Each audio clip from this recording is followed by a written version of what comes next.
Hi, and welcome to Bex EDM. There are a lot of people who are building their own custom wire EDM machines based on the plans that you can download from bexedm.com. Now, EDM machines, wire EDM machines can be really accurate and precise. But if you make your machine yourself, there are a couple of things or tips and tricks that you need to be aware of in order to maximize the accuracy and precision in your machine. Now, I mention accuracy and precision separately because those are two very different things. However, they are commonly mistaken to be the same, which they are not. So, precision is, in the context of machining parts, precision is your part-to-part variation, whereas accuracy is the absolute deviation of the average of the part size. So those are different things, and in this video I would like to talk about the things that you can do to maximize accuracy in your DIY wire EDM, like the one I have behind here. Now, for a good accuracy there are a lot of things that come into play, but one of the most important things is squareness. Squareness of your axes, squareness of your work coordinate system relative to your machine coordinate system, and things like that. Now, in order to talk about squareness, we first need a definition about how square things can be. So let's have a look at that. So when something is square, that means that two straight edges are connected to each other by a 90-degree angle.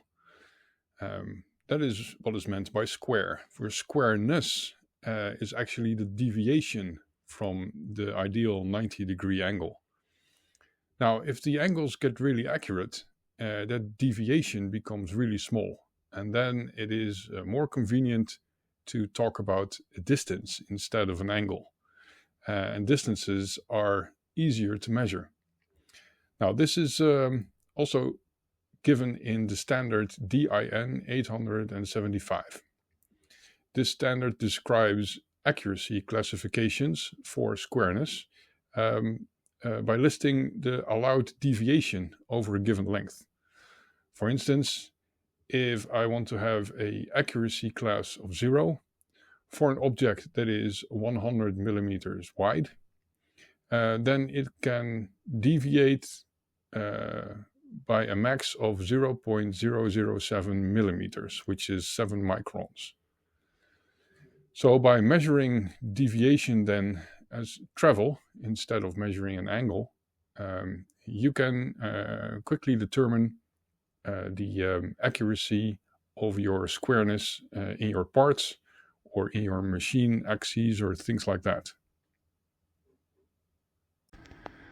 So here's a top view of my DIY wire EDM. As you can see, the X and Y axes are stacked on top of each other, and their perpendicularity relative to each other is very important for the accuracy of your part. Actually, the accuracy of your part concerning squareness is determined by a chain of things that need to be square, of which the perpendicularity of the x-axis relative to the y is the first in the chain, and I think also the most important one. Now, so you need these two axes to be perfectly square to each other. So first you need a method to actually adjust that squareness. Now, in the design that you can download from bexedm.com, you can see that you can loosen these screws here on top, and there is actually a pivot pin in the middle that allows these two plates to pivot around that point, such that you can set the rotation between the X and Y axes. So okay, you have a method of setting it, but you need to measure it in order to make sure it is as close to 90 degrees as possible. Now, what you would normally do when you want to make things perpendicular to each other is that you jog one axis, and while you are jogging, you use like an indicator gauge to touch an edge that is supposed to be perpendicular to the axis. And then if you are jogging around, the gauge should remain at 0. And then you know you are perpendicular. So in this machine, in order to do that, you need an edge that is perfectly perpendicular to the x-axis. While this edge here might look like so, that is exactly not the case. There's a small deviation there. So if I touch upon this edge, I will introduce that error into the alignment of my axes. So I cannot use that. Okay, so how are we going to then align these axes? Well, you need some kind of edge perpendicular to this, so you need to fabricate something. And it has to be really accurate. It needs to be able to clamp around the axes or something like that. Because, yeah, you need something to touch against. So this is a bit cumbersome. And also quite a bit of work to make something that accurate. So I came up with a different method by using the edge detection function of the wire EDM itself. So what I have here is a stock square, which is a really good reference for Squareness. Actually, this has the DIN 875 standard noted to it, and this particular one has an accuracy classification of 0. Now this was already expensive enough, I think 120 euros. And in fact, the website that sold this one did not even have the 00 accuracy classification. But for my purposes, the accuracy classification with the single 0 is already accurate enough. Because that for a travel of 100 millimeters gives a max allowable deviation of 7 microns, which is already really, really good.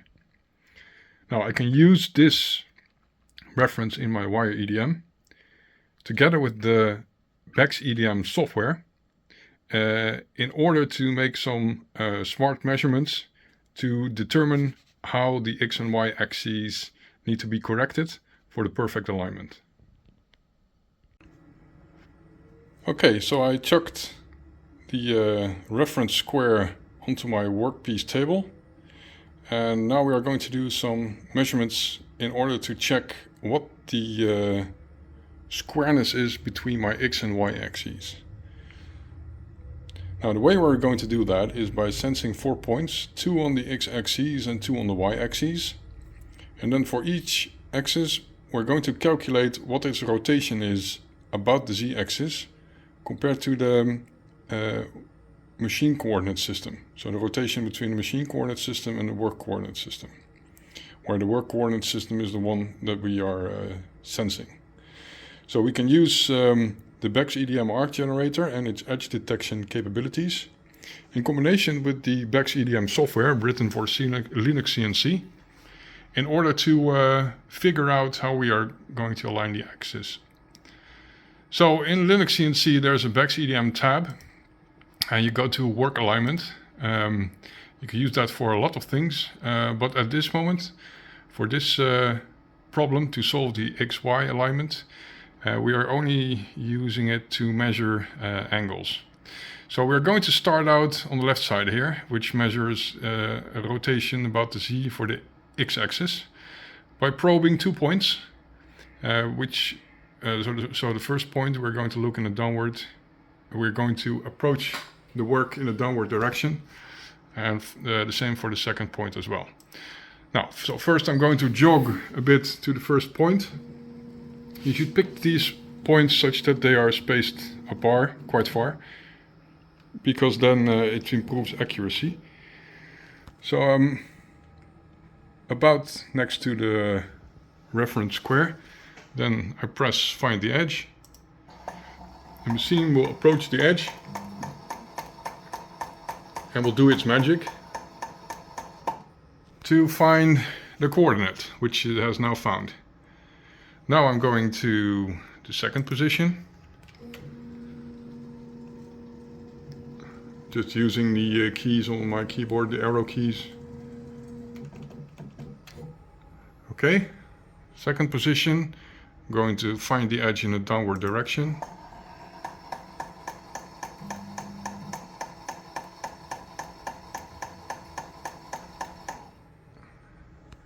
So it has found the first angle, 0.09359.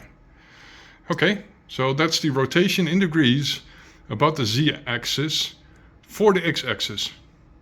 So the rotation of the work coordinate system relative to the machine's coordinate system. Now I'm going to do the same for the y-axis. So first I'm going to jog to a point about here. That looks okay. I'm going to find in this direction. It does its magic again.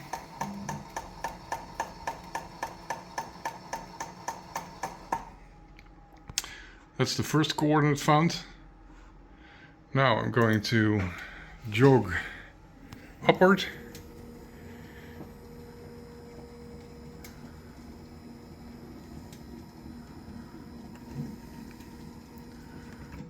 About there, that seems okay. Find the edge again.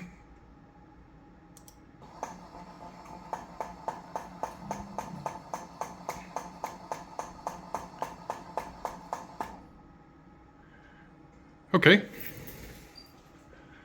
So it has found two angles. One, this angle is the rotation of the x-axis about the z. And this angle is the rotation of the y-axis about the z. Now, if the x and y-axis of the machine were exactly perpendicular, the difference between these numbers would be 0.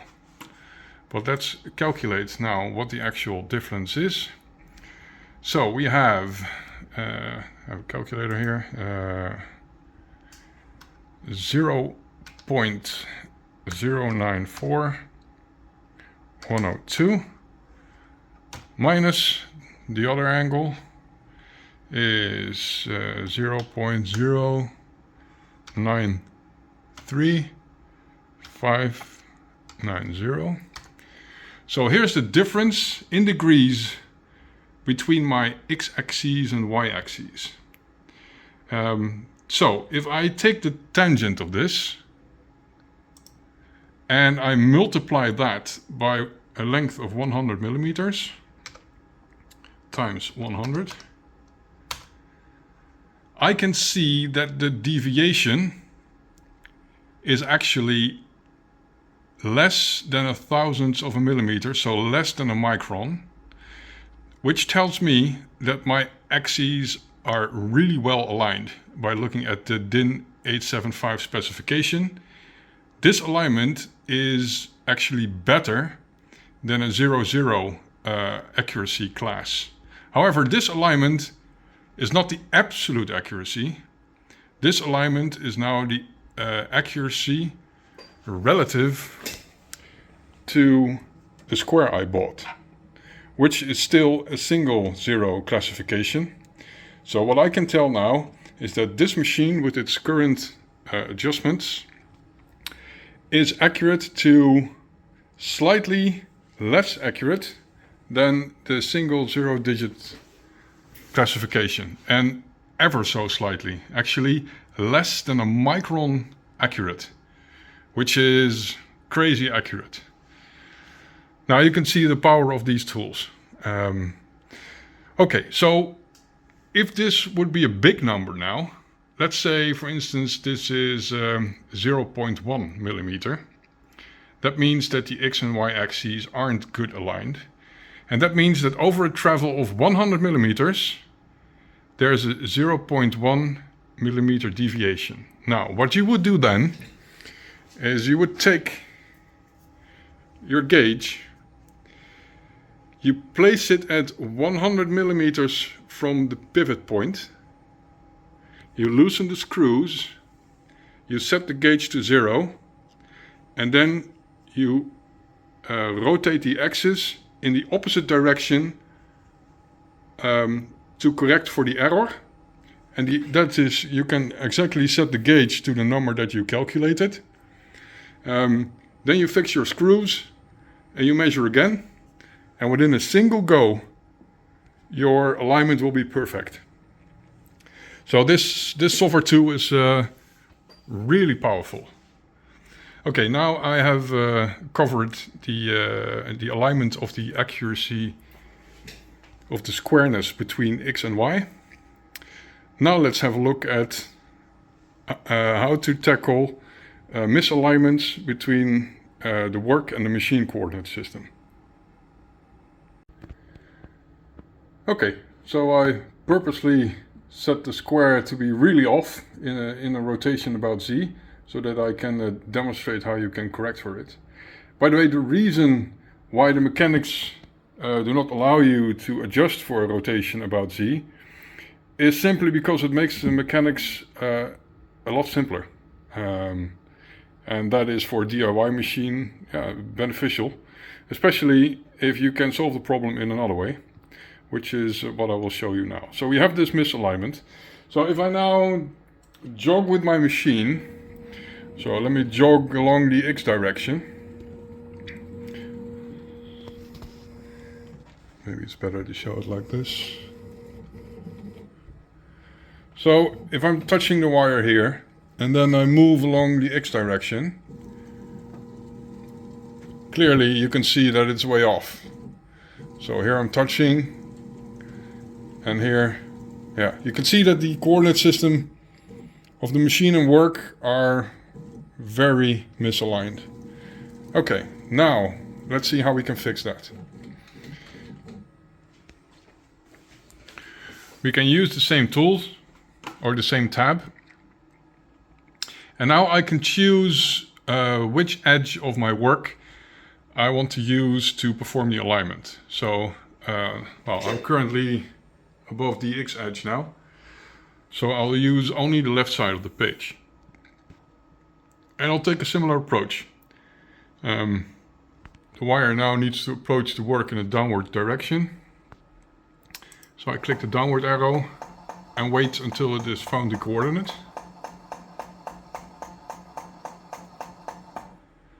That's the first coordinate.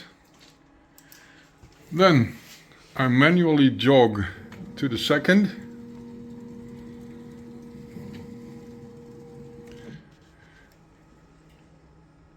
Let's see here. Okay. About there. I search again in the downward direction.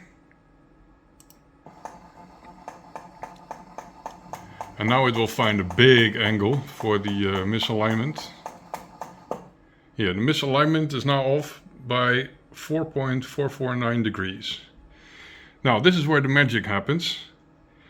When I now press set the angle, the machine will go in standby mode, and I can reset that. And now the machine will apply a coordinate transformation that will correct exactly for this angle. So this is where the magic happens, because now when I jog with my keys, the wire will remain exactly parallel to the edge. So my machine's coordinate system has been rotated in software by kinematics in such a way that it is now exactly aligned with the edge of my work. So by this function, you can see that there is no need to align the RZ in mechanics, because the software fixes the issue. So here's another nice example how I use this feature. This is a stainless steel EDM vise, specifically for wire EDM. I bought this vise on AliExpress, fairly inexpensive. When it first arrived, it looked well made. All sides are ground, so it looked like a really precision part. But when I chucked it in, and I did use the edge finding functions, I found out that actually the squareness accuracy of this part is rubbish. It's like way off. So this is not square to this, and this is not square to that. It's like way off. So, you know, I could have chucked the thing in a bin, but now I use these alignment functions, and then I can still use it in a really accurate way. So the edges are straight, they're just not perpendicular to each other, or at least not within a decent specification. So I touch upon the edges, correct in software, and then I can just chuck in my parts and make sure that my work coordinate and machine coordinate systems are exactly aligned, which is super. Okay, now I've covered misalignment of the X and Y axes and work alignment, work coordinate system alignments. So I've covered alignments in the XY plane, but not in the Z plane, in XZ or YZ planes. But this video is already long enough, and I will cover that in a different video. So see you next time.